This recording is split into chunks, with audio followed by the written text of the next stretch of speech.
Hi again, I am Abhijit and we are learning DevOps from very basic from the Linux operating system to building LLMOps pipelines. So this is the second session that we are doing. You can go ahead and look at the first session as well.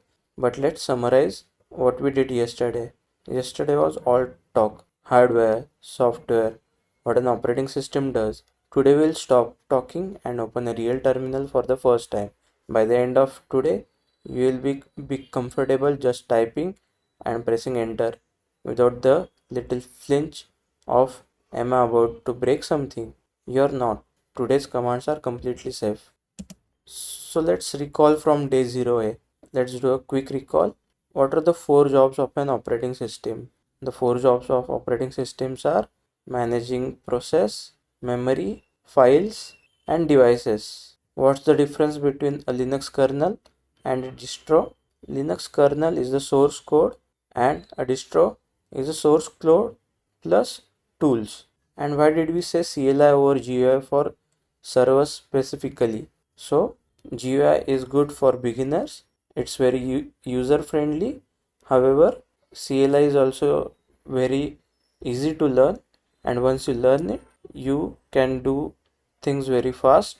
And the most important part is we move towards automations, which is the core philosophy of DevOps. So terminal shell commands, three words, and people mix them up constantly. So let's fix that right now. The terminal is the window. It used to be an actual physical device. Now it's just a program that gives you that window. The shell is the program running inside that window that actually reads what you type. Ours is called bash. Bone against shell. Terminal is the stage. Shell is the actor. And command is one instruction to the shell. Always the same shape. Command, then options, then arguments. Let's look at ls-l slash home. ls is the command, hyphen l is an option. It changes how the command behaves. Slash home is the argument, what it acts on. Options come in two spellings, short one dash, and one letter, or a long one, two dashes, one word. Same idea, and here's the thing to remember. A command is just a program's name. When you type ls, the shell goes and finds a program called ls on the disk and runs it. No magic. Number one skill, asking for help. You will never memorize every command and every option. Nobody does. What you actually need is knowing how to ask man, followed by command name, opens it, manual page, the full reference, man ls and command hyphen hyphen help. Gives a shorter, quick summary, ls hyphen hyphen help.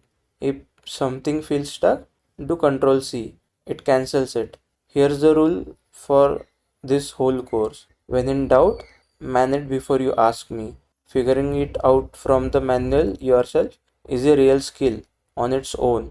Probably the most useful one I can hand you today. So let's do a demo. So ls man ls. Here we can see the manual page, and as I told you, the command itself, its options and the argument. So let's do.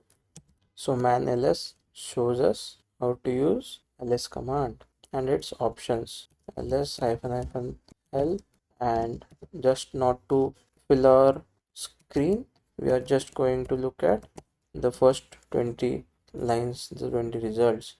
So these are the 6 safe first commands. 6 commands and none of them can break anything. That's deliberate. Today is about comfort, not caution yet. Who am I? Who am I logged in as? So let's go over it. I am logged in as Abhijit. Next command is date. What it shows? The system's current date and time. Next command is pwd. What does it show? Print working directory. Where am I right now? In the file system. Next command is ls. Lists. It lists what's here. Next command is echo followed by text. prints that text back to you. And the last one is clear. Wipes the screen, nothing gets deleted. It's purely visual. Let's run all 6 again right now. Now let's start getting oriented. The prompt. Before you type anything, look at your prompt. The text right before you, your cursor. It's usually something like username at hostname colon tilde dollar. So in my case, it is Abhijit at the rate Abhijit HP Pavilion Notebook PC colon tilde dollar. That's the system quietly telling you who you are and roughly where you are. Before you have typed a single command, get used to reading it.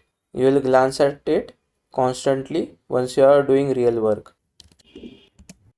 One more thing while we are here, run echo dollar user and the user should be capital. Notice dollar user got replaced by your actual username. That dollar sign means this is a variable.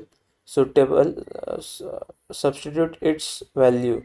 We'll go deep on variables much later. For now, just notice the shell isn't only printing text literally, it can substitute things as well. And we can do this in the file that way too. Let's actually use man properly. So before that as well, let's type something that is wrong, something like LLS, and it just shows us LLS is not found, but there are 20 similar ones. So nothing breaks. That's what. So let's recap. Terminal is the window, shell is a bash reading your commands. A command is always command option arguments. The number one skill is asking for help with man or -l. And you now have 6 safe commands you own. Whoami, date, pwd, ls, echo, clear. Homework for you is run 10 different commands. Any mix of those today's 6 with different option counts, and screenshot your terminal showing all 10. 3 questions before we close. What's the difference between a terminal and a shell? What are the 3 parts of a command's shape? And which 2 ways can you ask for help on a command you don't know? Good. Tomorrow, day 0 C. Everything is a file, and we start making file and folder of our own.